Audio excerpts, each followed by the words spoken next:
So my name is Gerald Kostica. I've been with Enagic for 11 years, going on 12, and I've done quite a bit in this business. And so I'm wanting to share that information. I think there's a big open void right now of real, like nitty gritty, just down to the bare bones of what people really need to know in this business. Because the reality is most people who are coming into this business, they really don't have any business experience.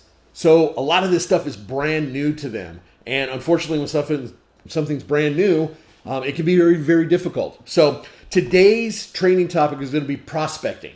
All right. Now I want to show you something real quick. I went on and I put just a little thing on like a Yahoo image search, and I just put in prospecting. And so this is one of the little images that popped up. And this is kind of what people expect when it comes to, different ways of prospecting. The list says cold calling, warm calling, direct mail, emailing, face-to-face, phone telemarketing, networking groups like BNI or SCORE, referral requests, social networking. Here's the deal. If this is what you think it is right here, if this is what you think it is, then you don't know what you're doing. Because while all these are important, if you don't understand the basis behind everything, the basics behind everything, then you won't have success in any of these. You might get lucky, but you won't have success. There's a difference between getting lucky and being successful, okay? That's someone who wins the lottery. They're not really successful if you think about it. They're lucky because they won a bunch of money without really doing anything for it. But I don't think that really spells success. Success is about effort that becomes something tangible. Okay? So let's talk about prospecting. So first and foremost, when it comes to prospecting, you really need to identify your goals. And I don't mean like your personal goals. I mean your prospecting goals. What are you trying to actually achieve when you go out and talk to people about the Enagic business? So the number one thing, okay, as far as goals are concerned, when you're prospecting, your number one goal should be a sale of products. That is the number one goal, because sales of products are the foundation of this business, okay? I'm going to say that again. Sales of products are the foundation of this business. Nothing else is. Sales of products. That's what this entire thing is based on. It's what this entire thing is built on. Okay? Now your next goal would be distributor development. And that is kind of the foundation for more rapid growth of this business. By creating distributor development, you actually are going to be able to build your business more rapidly because you're leveraging the efforts of others. I mean, that's just the way that it is. It's what it is, okay? So that's the first thing. You need to realize what your goal is. When you go out prospecting, when you're looking for somebody, that's it. You're looking for a product sale and a potential distributor that you can help develop into a successful distributor, okay? All right, so the first question I'm going to ask everybody is, when it comes to prospecting, what pond are you fishing from? Okay? It might sound like kind of an odd question, but as I continue, I think you'll understand what I mean by that. So obviously I don't mean like literally going down to, the little bayou and casting your rod. And I don't mean that. I mean, where are you looking for your prospects? Okay? What you have to understand is when it comes to prospecting, you are the fishing rod. You are. Okay? What you are using to help in your prospecting efforts, for lack of a better explanation and lack of a better term, it's bait. Okay? So what you have to do is, now that you know that you're the fishing rod in this scenario, you need to identify your bait and what bait is going to work the best for you. Now, if you've never gone fishing before, some of this might not make any sense. But for anybody who has gone fishing, especially if there's any seasoned fishermen out there, you know that if you're looking for a specific type of fish, you will typically use a very specific type of bait. Why? Because that's what entices or attracts or gets the attention of that particular type of fish. All right? So here's a couple of different things that you can consider bait. The product itself, our product. It's medical grade. It's got all the ISO certifications. It's got all the great stuff that really sets it apart in the industry. So the product itself is something that you could put out there as a draw. The water. Now, I think that's probably the great equalizer, and that everybody should really utilize the water as a way to garner a person's interest. If for no other reason, it levels the playing field. You don't have to be a slick salesman. You don't have to even know much, okay, when you're sharing the water, because the water's doing the heavy lifting. The water's really doing the majority of the work. You're just being the conduit between the machine and the person getting theirs eventually by allowing them to try the water in between that, okay?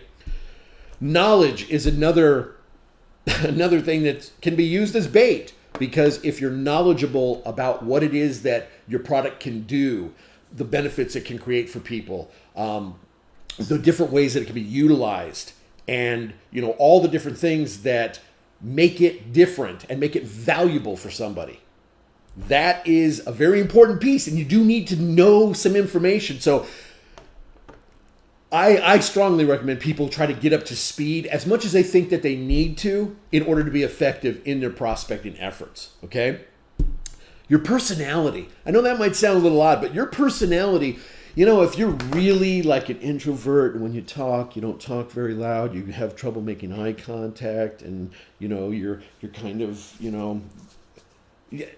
people respond. Let me tell you what people respond to. You want to know what people respond to? Turn on the TV. Do you think that's the way those people actually act all the time? I mean, seriously, do you really think that's the way those people act all the time? When you see people that are on a game show, do you really think that all they do all day long is clap their hands and go, ooh, ooh, ooh, ooh? No, they're putting on a show. They're putting on a show. Why? Because that's what the audience, which is the consumer, wants. So what are they doing? They're baiting you into watching the show. How are they doing it? By doing this over-the-top type thing to get your interest. To keep your interest, okay? So realize personality is a big deal. And people are drawn to big personalities. Now, here's the thing. Don't be fake, though, okay? Because if you're being fake, I know you think you're getting away with it, but you're not. If you're being fake, everybody knows but you, okay? You're the one doing it, and you think you're getting away with it, but everybody else can see through it. Like a veil of deception, okay? They can see directly through it. So just forego that. Be who you really are, but realize people do respond to certain things, okay? So, and a big personality is something they do respond to. Compassion and caring. The actual foundation of this program, from Mr. Oshiro's point of view and vantage point, is compassion. It's about helping other people. That's really the foundation of this entire thing. Now, how are we doing that? With our products and with an opportunity. That's how we're able to basically share those things. So compassion and caring. And again, you have to be genuine though. If you're pretending to care about other people, you might get away with it for a little while, but they'll figure it out eventually. They'll figure it out. Okay? So just don't. Tools and resources. This is another thing that, as far as bait is concerned, it's a good idea to have some tools and resources that will basically corroborate the information that you'll be telling a prospect. Okay? All right. Next, the pond that you're fishing from, here's the question. What are you catching? When you cast your bait, what is it that you are catching from those efforts? Now, the first possibility is absolutely nothing. And you know what? I hate to say it, because even in fishing, man, well, there's an old saying. I'd rather have my worst day fishing than my best day at work. Okay, that just gives you a little hint that, even if you went out and went fishing all day long and caught absolutely zero, caught nothing, okay? You didn't catch a fish. It's the process that is worth the while, okay? It's also going to make you a better fisherman. So keep that in mind too. Even if you're catching nothing, you're learning how to eventually catch something, all right? So, but if you're catching nothing, you might need to ask yourself some questions like why? So you do have to do some self-evaluation when it comes to how effective you're actually being. The next thing you might be catching, and this is going to sound kind of odd. Well, no, it's going to sound kind of rude. Odd's not the right word. Rude. Pond scum. Now, what I say by that, and those who have gone fishing, you absolutely know what I'm talking about. You'll cast your line out there, you start to, and all of a sudden you think you've got a bite. You feel something, and the adrenaline starts to pump. The excitement starts to increase and get bigger and bigger. So you start to reel it in and reel it in and reel it in. And then when that line comes out of the water, you realize all you have is a big wad of like nothing. It's like grass or seaweed or just junky, blunky, icky stuff that you now have to take off of your line and then recast. So what happens sometimes, unfortunately, is in prospecting, we cast our line out there, and what we bring in isn't exactly what we want. And it's okay, you guys. It's okay, because the reality is you are not going to cast your line, catch a fish. Cast your line, catch a fish. It's not going to happen like that. So the sooner you kind of come to grips with that, the easier it is to reel it in, have nothing or have pond scum there, take it off and recast. When you realize this is nothing but a numbers game, guys, because that's what it is. We are in sales. I hate to break it to everybody. Hold on. This just in. We are in sales. Okay? So don't embrace that fact. Don't shun it, because the reality is it's what we're in. It's the business we're in. So embrace that fact and run with it. Okay? And if you have to keep on casting, it's okay. That's the nature of the beast. It's the way the game is played. Okay? So if you don't want to play the game, then realize maybe this isn't for you. I know probably not supposed to say that. I'm probably not supposed to tell you that, it's a very distinct possibility that this isn't for everybody. But let's be real, everybody. This isn't for everybody. I'm going to go in that in a little bit more detail in just a few minutes, but let me just get past this little front part as far as, kind of the foundation and fundamentals of prospecting, okay? So the next thing that you might be catching are user fish. And that just means somebody who takes a look at the product, takes a look at the information, and decides to move forward as a user. That's a product sale. That's the foundation of this business. So guess what, guys? User fish are a darn good thing to get, okay? They really are. I know everybody's always looking for the distributor, but until you have the user, I wouldn't even worry about the distributor, because you need a happy user before they're ever going to become a distributor. So think about that as well, all right? So a user fish. And then you've got the dis fish. Distributor fish, right? Just brought it down a little bit to just the DIS. So the dis fish. This is a distributor fish. That's a person that when you cast your line out there, they're intrigued by not only the product, the benefit, all the things it can do for them, but they also are interested in the potential of the business opportunity. So those are pretty much the main fish. Now, there is one more set of fish that I will highly recommend you stay as far away from as possible, okay? And that's whale hunting. Whale hunting is basically, you've got those stars in your eyes, and you're going to go after a chain of restaurants or a whole bunch of this or basically a great big organization, because you're going to try to sell 1,000 machines in one shot. I've been here for 11 years. I'm pretty sure it still has not happened for anybody. Not like that. So what you have to understand about whale hunting is that very likely you will starve to death whale hunting before you ever land a catch. Okay? So if you learn how to catch a minnow, and then that minnow can then translate into catching a bigger fish, and then that translates to catching a bigger fish, each time you're increasing your skill set and you're making your job easier, okay? But if you're going to whale hunt, there's more, it's more trouble than it's worth, and it really doesn't work out, because unless you're connected, unless you've got a family member, okay, like a brother-in-law or a brother or sister that is the CEO, the decision maker of the whale you're going after, you're probably going to end in a very futile effort. It's just not going to work, okay? So be careful of going down that road. Now, here's the thing. What if you're fishing and you're just not catching anything?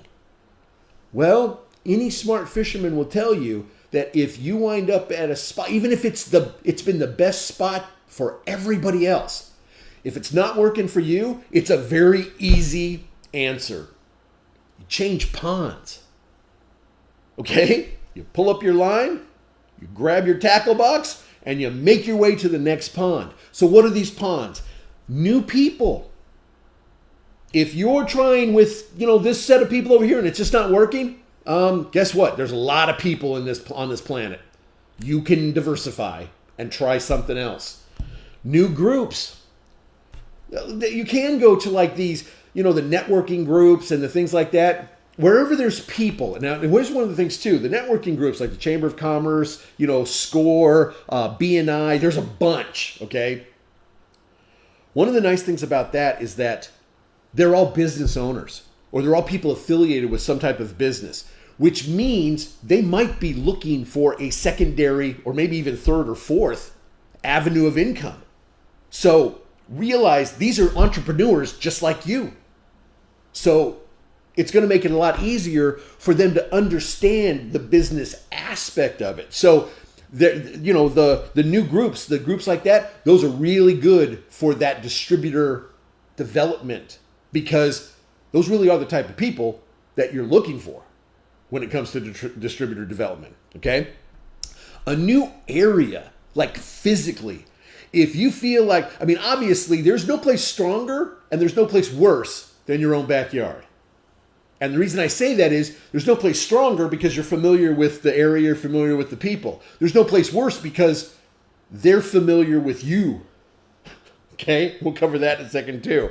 So a new area, a new physical area, but always try to keep it local as much as possible, especially when you first start, okay? Don't try to branch out and I live in California, but I need to figure out how to get water to a friend in New York. No, you know what you need to do? You need to call your friend in New York and use your friendship as the basis to say, look, we've been friends for a long time. If you trust me, I need you to believe in me and do something because you're going to do it for you. You're not going to do it for me. You're going to wind up doing it for you and your family. Okay, so just realize if you start locally, it will allow you to develop your skill set a lot better before you have to have a whole brand new set of problems and issues and complications that are going to be thrust on you when you start to go out and beyond into different areas. Okay, hope that makes sense. And then the last thing I have on here, just new. If it ain't working, just do something new. Do something different. It's that classic line of insanity. Doing the same thing over and over and over again and expecting different results, that's insanity. So if it's not working, just try something new, okay? All right, let's go on to the next. Now my next one, I made myself some notes so I have a direction to go in, and it just says, stop pretending and get real, okay? So stop pretending and get real, all right? Make sure you're drinking some water. So stop pretending and get real. So here's the go. First and foremost, when you're going to be prospecting, you should start with the low-hanging fruit, if that makes sense to people. The easiest stuff that you can. That's what that phrase means. It's talking about people who work in the in the farms and out in the fields, and there's trees. And the easiest thing to do is just walk up literally and grab the stuff that you can reach. That's what's known as the low-hanging fruit. You don't have to go out of your way to use a basket or a shaker or anything else. It's the easiest one to go after. Well, in this industry, the easiest and the most difficult are family and friends. Okay? So the reason I say that they're the easiest and the most difficult, your family and friends, they know you. They know everything about you. So if you haven't been like super successful in your career life or in your personal life or at all. And again, this is how society sees it. So just realize everybody's looking at you, but they look at you with different eyes, okay? And remember that perception is reality. So if your family and friends have seen you succeed many, many times, their reality is that you're a successful person and that you follow and find successful endeavors. And it could just be because you work your butt off, okay? But their perception is what has created that reality. So understand that, because the flip side is also true. If you haven't been super successful, then maybe what you need to do is change how they see you. And the way that you do that is by changing their perception of you. Okay? So here's a couple realities. And again, one of the reasons people like me went through with these trainings is because I don't pull punches, I'm very direct, and I am brutally honest. Okay? I will say things to people that a lot of times in this industry we want to kind of do this. No, I don't. No, it's not happening, because we don't want to deal with the facts. But I'll tell you what, if you know what's coming at you, you have a much better chance of being able to deal with it. So you need to break through that and grow up and say, okay, you know what? I need to really look at this, so I have an understanding of what it is that I'm going up against, so that I can become victorious. That's what I'm looking for, and that's what you should be looking for. Okay? So here's some realities about the way that your family sees you. So if you're young, generally speaking, and obviously there's exceptions to every rule, so I don't need anybody putting but my young cousin, that's not what I'm talking about. I'm talking about generally speaking, okay? That means 99 times out of 100, if you're young, your family will most likely see you as inexperienced, possibly naive, impulsive, and I hate to say it like this, but dumb. Because they're looking at you like, well, you don't have enough life experience to even know what the heck you're talking about, okay? And it's a prejudgment, all right? Unfortunately, if you have tried other businesses and failed, then what your family and friends are seeing is that you have poor judgment. You're unrealistic. You're a sucker. And sometimes you're dumb. That's how they will see it. Why? Because you tried something and you failed at it. And unfortunately, what people don't understand is that in business, failure is not a negative. It's really not. Failure is a stepping stone. Failure is the thing that will allow you to figure out what went wrong, make changes to it, try it again. And understand that the more times you fail, the greater your eventual success will be. I mean, if you just go through history, man, there's also with Edison, there are so many famous people throughout history who failed miserably until they hit. And it was once they hit, now we know their names, and their names will be known for the rest of time. Because when they hit big. But without those previous failures, they probably would have never hit. And the thing is, they kept going, okay? So don't let those failures from your past haunt your future. There's no reason for that, okay? Here's another one, a reality, friends and family, okay? Let's say that you're out of work. Well, let's be realistic. People look at you as lazy, unproductive, unreliable. I could probably go on and on and on and on and on with this one. But that's the way people are. Because this is what people say. Well, if you really wanted a job, you could go down to McDonald's. And you know what? You're right. But that's the problem. That's exactly why we're in the problem we're having today. Is because grown-ups are thinking that they answer to something. It's not. A job at McDonald's was never meant for a 40-year-old person. It was meant for somebody who's in high school that needs to get some basic job experience, some work experience, some being told what to do by somebody else and actually doing it and creating performance and a track record of reliability. That's what those type of jobs are for, okay? So if we're being realistic, the fact of the matter is people's perception are what creates the realities about you. So here's what you want to become. If you've been and there's tons of other things, and we all know, you guys know what I'm talking about too. You know what I'm talking about. There's always that person in the family. If there's a funeral, they're the ones who show up in shorts and flip-flops. Okay? You know what I'm talking about. It's like, there's a wedding. They show up drunk. Unfortunately, people are human. That's one of the biggest downfalls to people, is that we're human. So just realize you have the power to change the perception of others when it comes to you. Okay?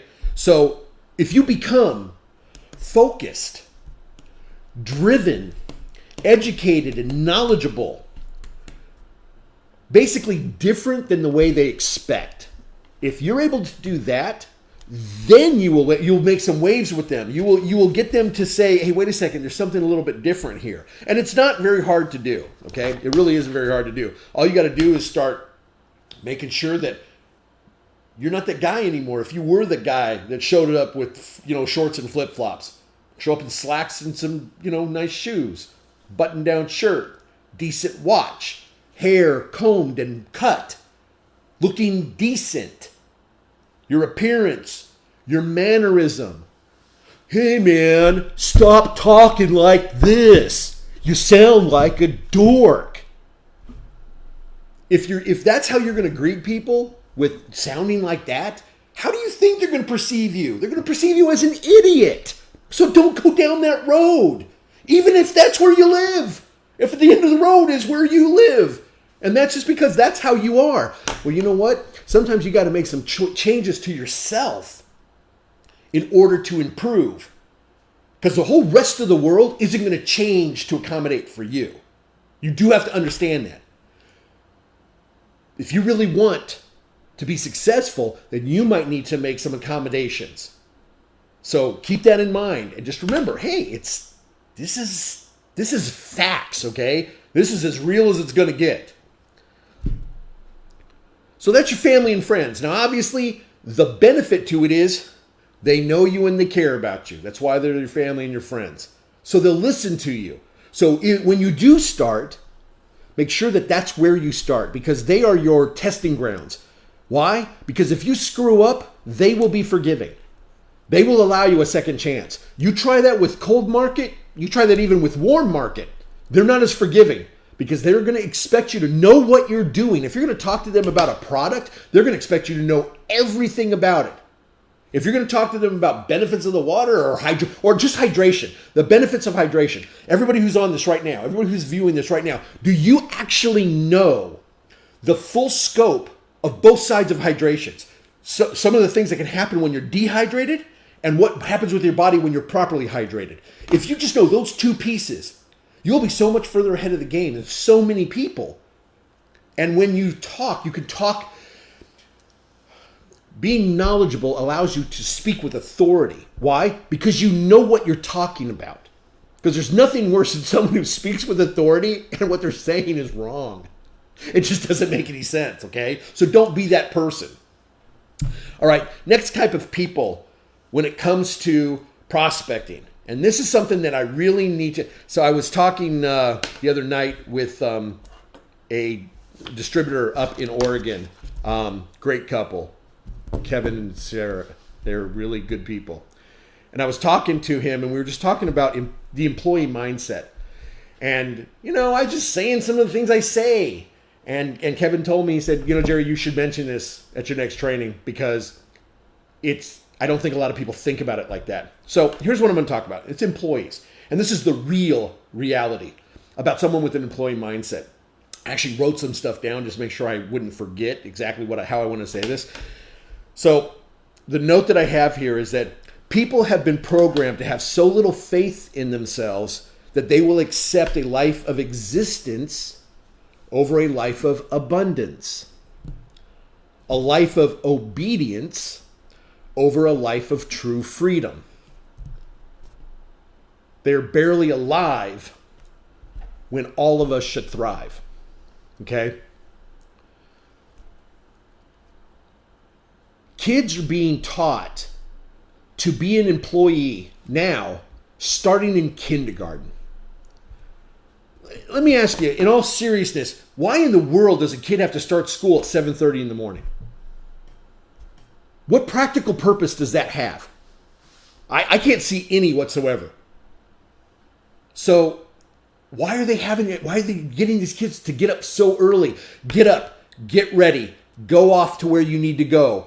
Do your work. When you get done, go home, do more work. We're not going to give you just enough work for you to be at school. We're going to give you work to take home too. You're going to have to do it there. They're being pre-programmed to be what? Employees. Look at a classroom. Then go into an office and look at the cubicles. Any similarity? Yeah, there is.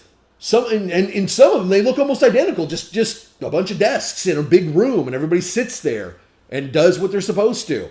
So what you have to understand is that people's mindset, when it's an employee mindset, that's a very difficult thing to break through because they have been pre-programmed. And for some people, let's say they've been working someplace for 20 years, okay? Matter of fact, you might know this person.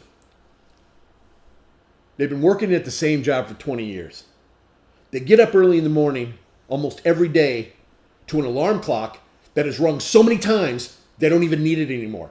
But they still keep it on just in case because they can't afford to oversleep and be late because they'll be reprimanded and possibly fired and all these other things that could happen. Then they get up, they get themselves ready, they go sit in traffic for an hour to 2 hours each way. They go work a job that they hate, H-A-T-E. And they tell people on a freaking weekend basis every time they're away from work. Heck, some of them do it while they're at work. You know, they'll do as little as possible to not get. They will do as little as possible to not get fired. Is that little as possible to keep their job? Yeah, that's basically what it boils down to. They will then, at the end of the day, they will go to lunch when they're told they're allowed to. They will take their 2 15-minute break just so they can pretend to not do work for a few extra minutes. Because we know how much rest and relaxation you can get in 15 minutes, right? Well, no, actually, those rest breaks were actually originally created so people would go to the bathroom on their own time, not on the company time. Okay? And then at the end of the day, they go back to their car. They sit in traffic for another hour to 2 hours to try to get home. They get home. They complain. They gripe. They're mean to their family because they're so frustrated with everything. They watch a couple shows to unwind, maybe have a cocktail. They go to bed, and then they get up and do it again the next day.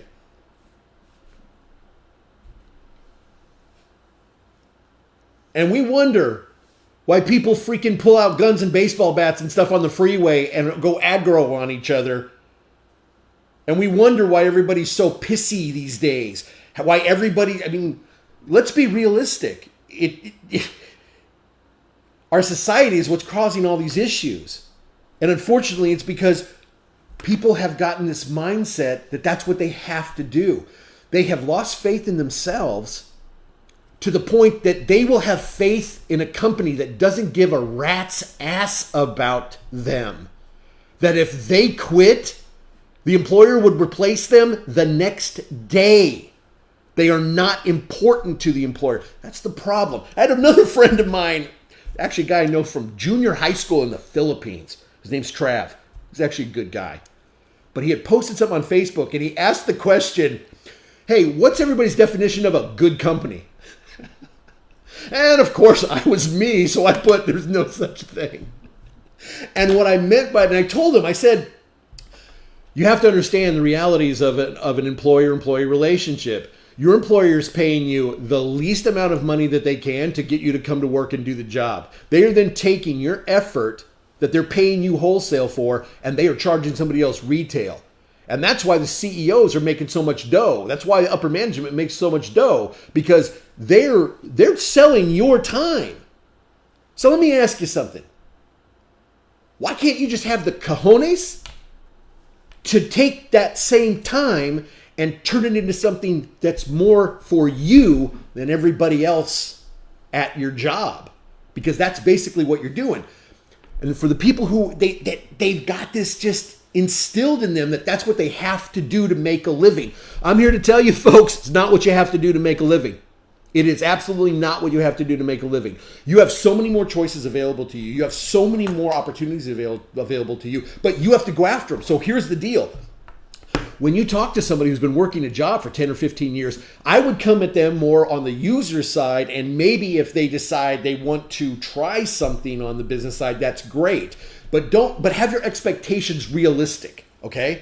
And a realistic expectation in that regard is you're probably not going to have a bunch of people who are tried and true employees beating down your door for our opportunity.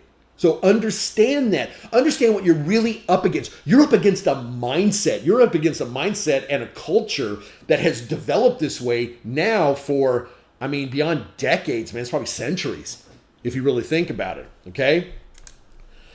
So the type of people, you want to find people that are obviously, so if the employees are going to be a difficult thing, just keep that in mind. It doesn't mean it's impossible, but keep that in mind that that's a mindset that you're dealing with. But also realize that those people know that they're doing these things. And if you know it, then those are some things that when you're prospecting, when you're talking to somebody, you can say, oh yeah, the one thing I don't miss is that, 2 hours into work, 2 hours back, man. That's 4 hours of my day gone that I couldn't spend with my family. You say that to somebody who's doing a 2 hour there and 2 hour back, they'll think about it. They will definitely think about it.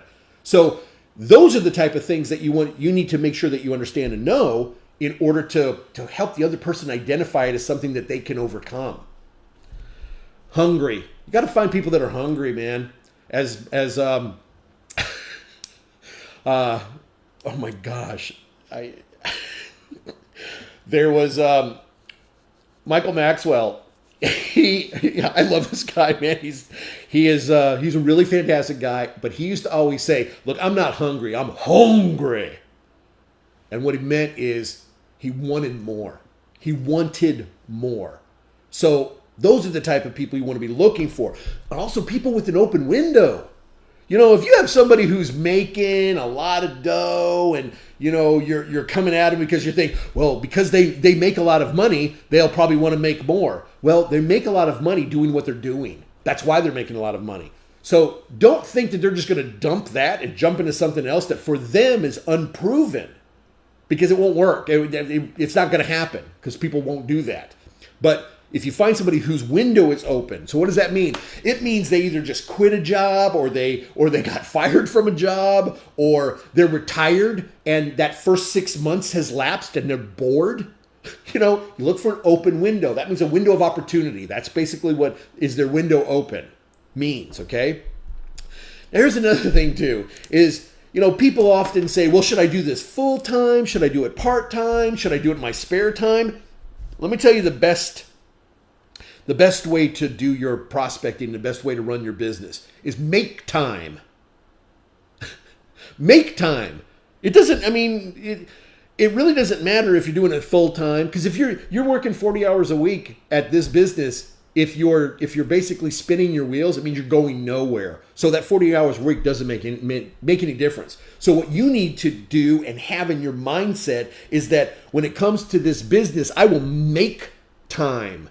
I will not make excuses. I will make time to make this thing happen. And I will attack it, and I will go after it, and I will make it successful.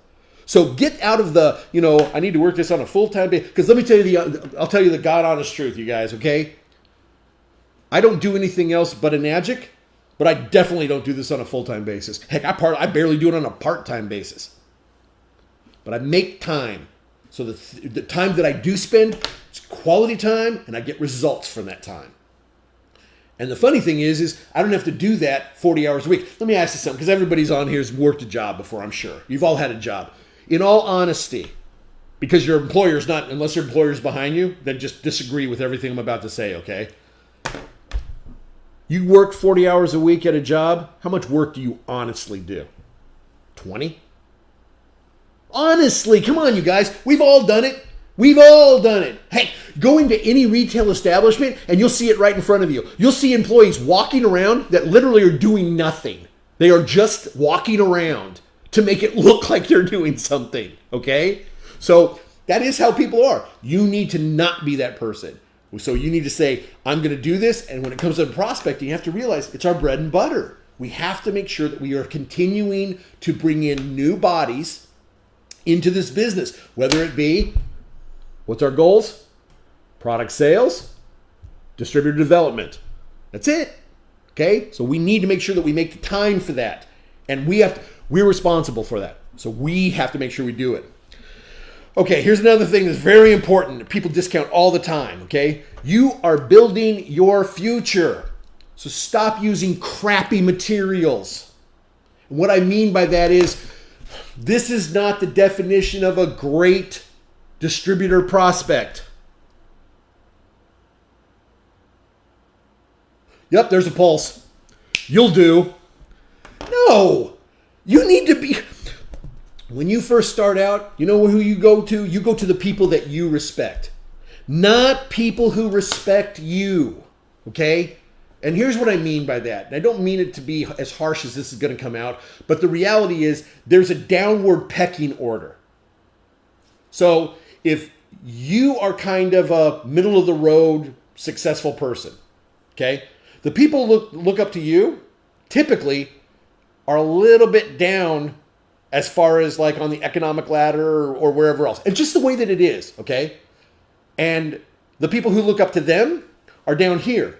So what you're not looking for is a whole team that's filled with out-of-work brother-in-laws who sleep on couches. That's not what you're looking for. You're looking for the highest quality materials that you can find, okay? And that's going to start with the people that you respect. The people that if you see somebody that you would say to yourself, you know, if that person offered me a job, I'd take it. Okay? If that person said that they would hire me for something in whatever it is that they do, I would work for them. Okay, that's the type of person that you want to find and get to work for you. Okay? And that's what you're looking for. Here's another thing too when it comes to the distributor development. In my opinion, you should be looking for business partners, not distributors. But one of the important things that you have to remember in looking for a business partner is the part that there's two of those. One of those is yours. One of those is that. That means you both have a part to play in that partnership. And if only one person is the one who's taking up most of the slack and doing most of the stuff, that's not a partnership. That's a dictatorship. So you don't want to do that. You want to make sure that you are looking for partners that you want to partner with. That's another thing too. Look for people that you like, man. You know how many distributors I've heard that, oh man, I got this new guy on my team, I can't stand him. Well, it's like, well, you freaking recruited him. Are you kidding me? Why are you complaining about the person you signed up? Maybe you should have been a little bit more serious about the implications of this person becoming part of your team and being, you know, someone on your team that if it's not somebody you get along with, why would you want to work with that person? Why? That doesn't make any sense. What, so you can get a check? Are you kidding me? You'd sell yourself out for a couple hundred, maybe $1,000? You'd sell yourself out? Have more pride in yourself than that, okay? Because you don't have to just have any schlep that decides, hey, I'll do this. Because just so you know, the majority of those guys anyway or gals, they don't end up doing anything anyway. So you're really not losing anything. You want to find people who will add value to your team, not issues. Okay, I think that one's pretty self-explanatory. So just look for people who are not drama queens. You do not need a bunch of crap. You don't. So avoid it as much as possible. And you do want to make sure that you feel these people out, especially somebody that you don't know, okay? I'm going to give you my opinion about networkers. That means people who have experience in the network and multi-level marketing industry. I don't like them. Okay, I'm going to explain why. So I was in Florida years back at an Enagic event, and I was talking to somebody, and we were just talking to each other, And I had said, and one of the people I was talking to, very seasoned network marketer, has been in a lot of different businesses, knows the industry pretty well. Well, we were talking, and I said, frankly, I would rather not have somebody in the network industry. I'd rather have somebody who has no network, experience at all. And this particular person said, well, why? And I said, well, I'll give you an example. Because let's say that you were on my team, and you're hot and heavy right now, and this is really great, and you're going, and you know how to do this stuff, and you know how to walk, you know how to talk, you know how to do all these things. I said, but the reality is, because of your experience, you're what I call a bright and shiny. And that means that as soon as something bright and shiny comes by, they get completely distracted. And whether that be a different opportunity or a new deal or a this or a that, they have a lot, in my opinion, people with network experience that have jumped from deal to deal to deal, they don't have the wherewithal and the ability to be loyal to that program and really let it be. And that's the one thing. You want to see the most successful people in this industry? They have stayed with their program for a long, long time. They have not jumped from place to place. So if you're looking for a home, you can find one here. But in my opinion, I would be very cautious of the network marketers, because the same person that I'm talking about who told me how wrong I was and that he would have been an amazing addition to my team, he's now been in 3 other programs since an Agic. Okay? So it illustrates my point perfectly that that's what happens. All right? And here's another one that's really good. Don't prejudge anybody. And here's the reason. Because whatever your prejudgment is, you're probably going to be wrong. It is typically wrong. Like, if you think somebody's not going to do very well, they probably have the potential to do exceedingly well. And for all those people that you think are going to kick butt, and they're going to just, oh man, I'm going to get to kick back and just relax, and I'm never going to have to work again because this person, they're not going to do anything. The guys who say they're going to go gangbusters, they don't do anything. They just go bust. They move they don't have the gang or the ers. Just bust. That's it. So don't prejudge. Let people do what they're going to end up doing. All right. Now, when you're making your list, you definitely want to start with your hot market. That's the low-hanging fruit. That's your friends and family. That's the people that just because you pick up the phone, they will answer it. No other reason. Okay? They'll listen to you. That's where you want to start to develop your skill set. Develop how you explain things. And let me tell you, I know everybody's like, thinking that you should figure out some script or have this, your 30-second elevator pitch. When you do that, basically what you're saying, or at least this is how I feel about it. When you do something like that, what you're basically saying is every single person out there is exactly the same. I only need one approach. That's all I need. Oh, if I'm in an elevator, I know what to say if somebody has interest. Really? Because you could have 1 or 2 or 3 or 4 or 5 of 7 billion plus people in that thing. You really think that there's going to be one canned approach that's going to work? So instead of trying to memorize things, I would say it's probably more advantageous to actually know what you're talking about. Okay? The warm market, that's your next. So go from your hot, get some experience. Go to the warm, get some additional experience. And then once you have been in this a little while, then look at your cold market. And cold market basically means people you have not met yet, okay? But you want to keep your eyes open, all right? And before you do the cold, though, make sure that you get some experience. Because like I said, the cold market is less forgiving, okay? They're expecting you to be the salesperson that you might not be yet. So be careful of jumping into the cold water prematurely. All right. Learn how to swim in the hot and the warm water first before you jump into the cold water. Okay. Taking action. This one is so important. Okay. You want to take action, but you want to take action with intention. So let me ask you guys, have you ever been out someplace on a hot day, out in public, other people milling about, and all of a sudden you pull one of these out of your pocket and you do one of these numbers? You ever done that? Because if you haven't, you're missing an opportunity. Why? Because most people don't have one of these, and most people don't pull one out of their pocket, and most people don't spray their face with it. So if anybody sees that, natural curiosity will get them to it has happened to me, where they come up and they go, hey, I'm sorry, but what were you spraying on yourself? As a matter of fact, I got a great story. It was so funny. It didn't turn into anything, but it just showed me the power of opportunity. We were at Disneyland, and we were in line for the Haunted Mansion. And we literally were in the very middle of the big, like, cow pin things. I don't know what they're called. Where you go through all the lines and it's got the rails and you just have to keep going, snaking through. We literally were right in the middle of that. And it was a nice, hot day. We happened to be in sunlight that was just beating down on everybody. And I had one of these in my pocket. So I pulled it out. I closed my eyes. I squirt, squirt, squirt. My wife, I said, hon, you want some? She closes her eyes. I squirt, squirt, squirt. My son. Hey, kiddo, you want some? He closes his eyes. Squirt, squirt, squirt, squirt, squirt.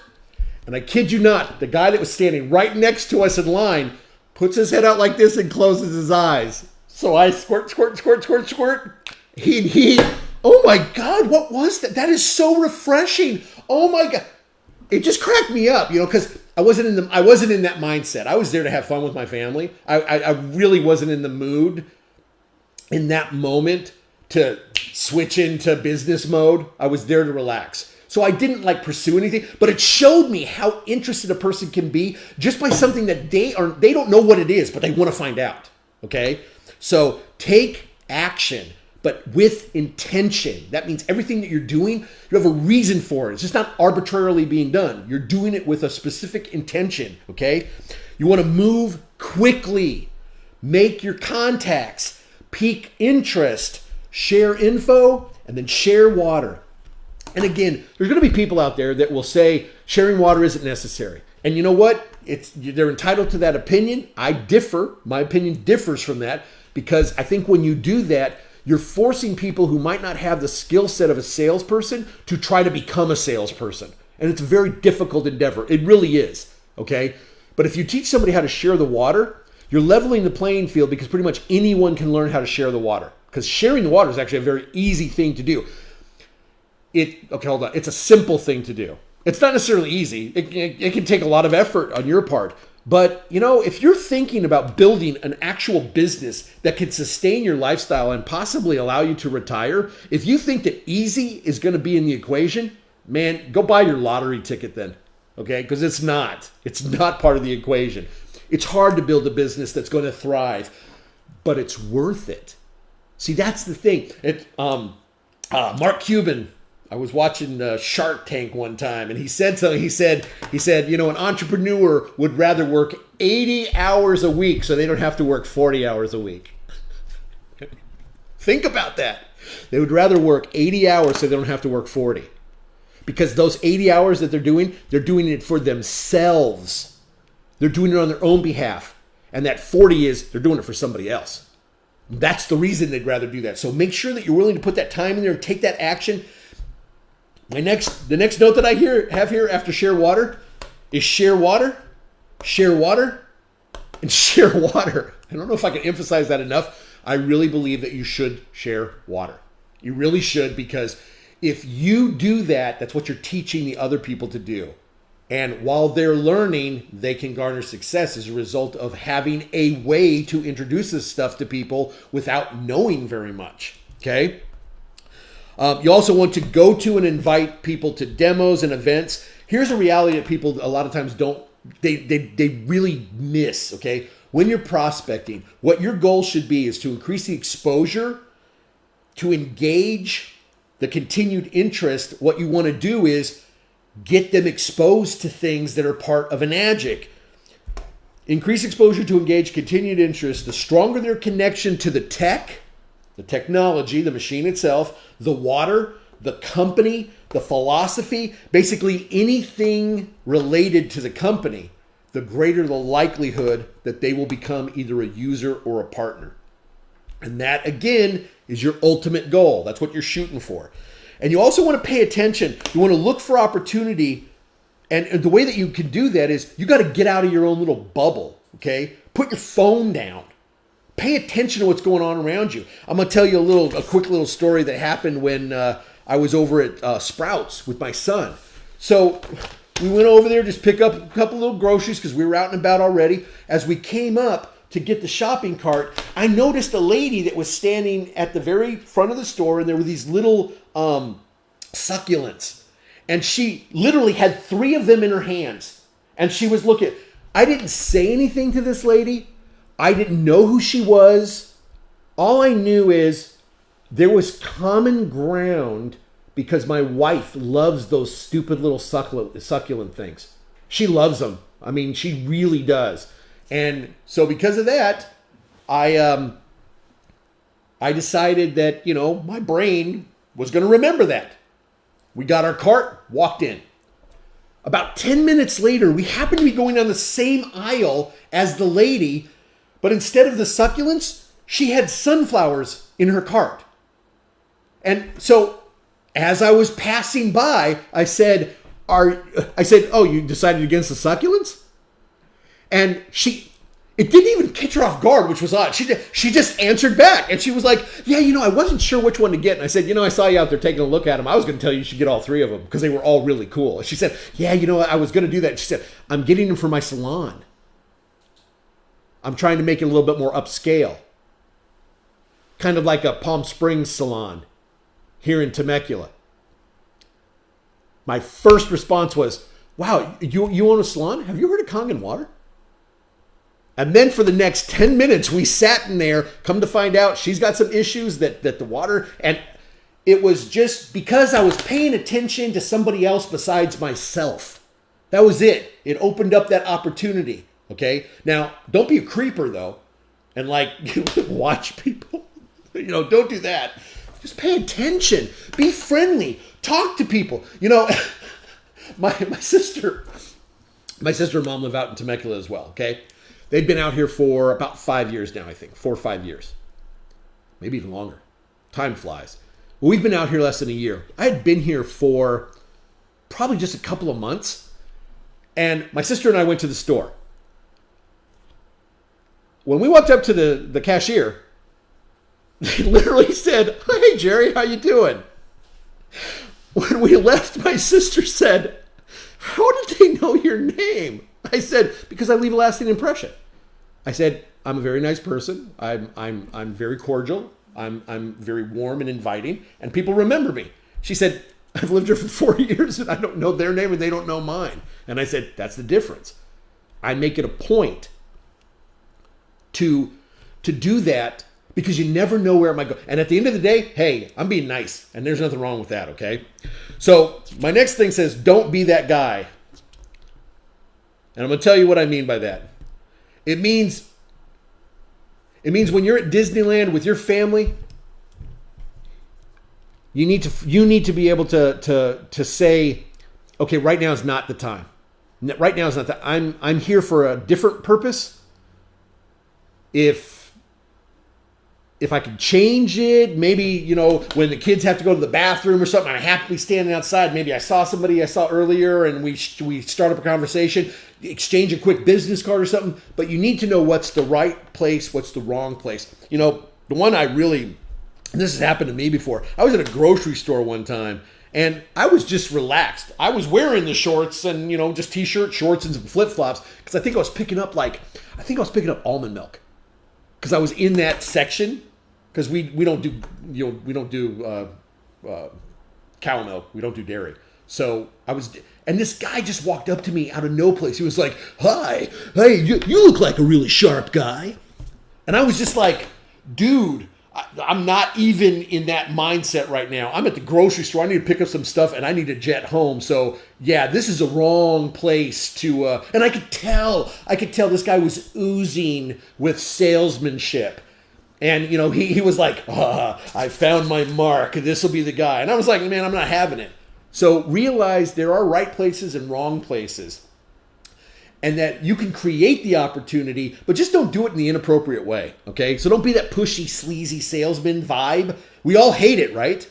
So why would you think someone else would dig it if you don't dig it? Okay? Be genuine and sincere. That's one of the most important things. Because if you're not being you, they'll find out eventually. Especially if they come on board with you, they will find. So just be who you are, because you want to have the people who become part of your team accepting of who you are. The only way you can do that is if you're genuine about who you are. Okay. Obviously, be prepared. You want to have, you need to have business cards. If you don't have a website, a Nagic will provide one for free for you.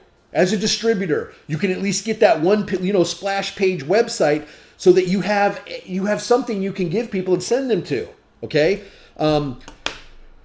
Have water available sometimes. Bob Gradelli, that was one of the things, Bobby, when he first started in this business, he would fill up a bunch of water, put it in his car, and his goal was not to go home until he had given it away to people. And in some cases, he had nobody to give it to.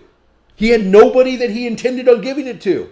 But he took action with intention. His action was he filled up a bunch of bottles, he put them in his car, and his intention was to get those into somebody's hands before he went home that day.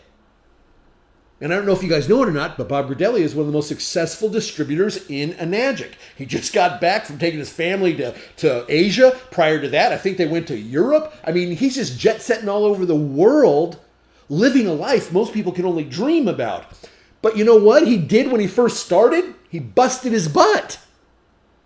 So that's why you can find those rewards down the road, but stop expecting them right now. That's one of the other problems, man. Nobody has any patience anymore because we all have this instant gratification, man. Oh, I sent an email. Did you get it yet? I mean, it's like, wow, man, what happened? Do you guys remember snail mail? I remember I talked to my grandmother. I put a package in the mail for you, honey.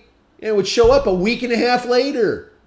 These days, if somebody says, hey, your package is on the way, you're checking tracking information. You want to know exactly where it is so you can pinpoint its delivery time. Hey, man, really? Come on. Unless they're like shipping you a heart for a replacement surgery or something, is whatever's coming that important that you need to track its whereabouts to the second and to the GPS position? Like, really? We need to get our priorities straight, I think. And there's no reason we can't be the people who kind of start that, okay? Here's the one thing, too, you have to remember. What you do, what you say, what you share is what every prospect that you deal with will learn. So just remember, whatever you're doing is what they're learning.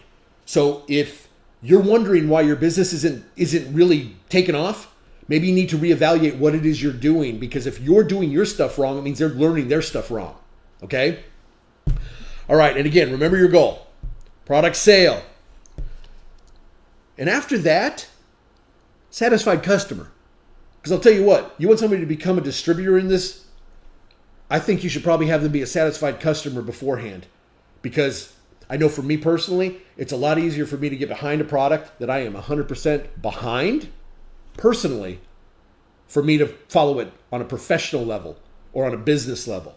So get product sale, satisfied customer, and then go after that potential partner. Okay? The other one is, this one's going to sound kind of funny because I don't think a lot of people think about this, but have fun. This is a social business, so be social. Realize people would rather hang out at a rock concert than a library, generally speaking. Why? Because there's more excitement. There's more, the vibe is different, okay? Here's another thing that, remember what it was that got you to buy your machine, and then go look for people like you. Why? Well, because you know it works. You already know it works. How? Because you bought it, you big dummy. Come on. Why? And that's, I've had people have told, well, I don't even know how to approach somebody. I'm like, well, how did somebody approach you? Well, they asked me if I had ever heard of this water before. I'm like, well, that's probably a good start. Remember, whatever it was that intrigued you will probably intrigue somebody else, especially if they're like you, okay? So just go out and find people like you. Birds of a feather flock together. That's an old saying, okay? It basically means people with same interests, with same likes and stuff like, they will find each other. Why? Because they go to the same places. Does that make sense? If you like playing frisbee golf, you're probably not going to just hang out at the basketball court. Does that make sense? Yeah, of course. So have fun and do the things that you enjoy.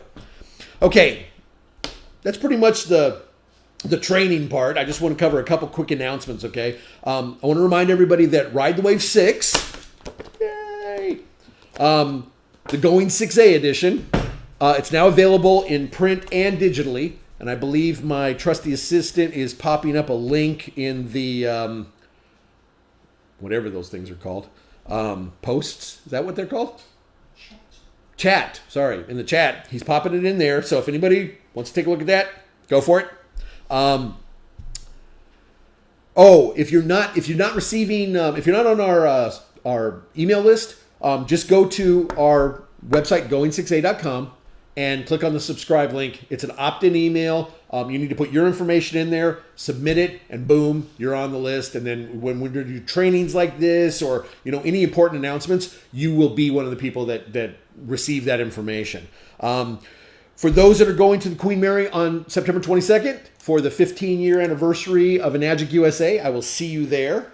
I'm really looking forward to that. I know there's a lot of people coming in from not only out of the state, but out of the country. So it should be a pretty amazing event. If you've never been on the Queen Mary, here's an opportunity to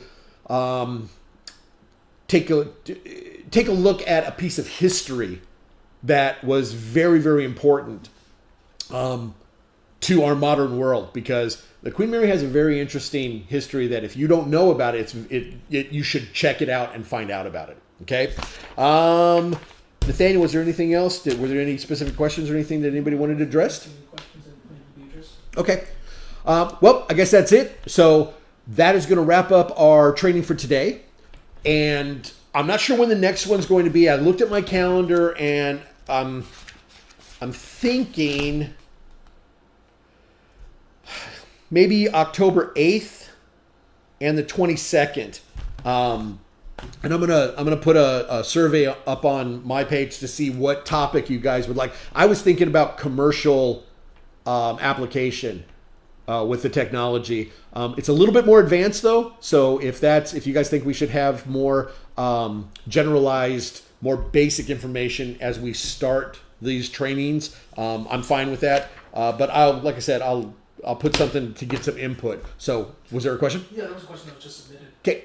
I have a question. I live in a very rural area where many people have well water and believe they have the best water already. Can you give me a few ideas on dealing with this? Okay, so the question was, I live in a rural area and a lot of the people are on well water and they already feel like they have really good water. And that makes sense. But here's what my question will be. Do they even have any health issues?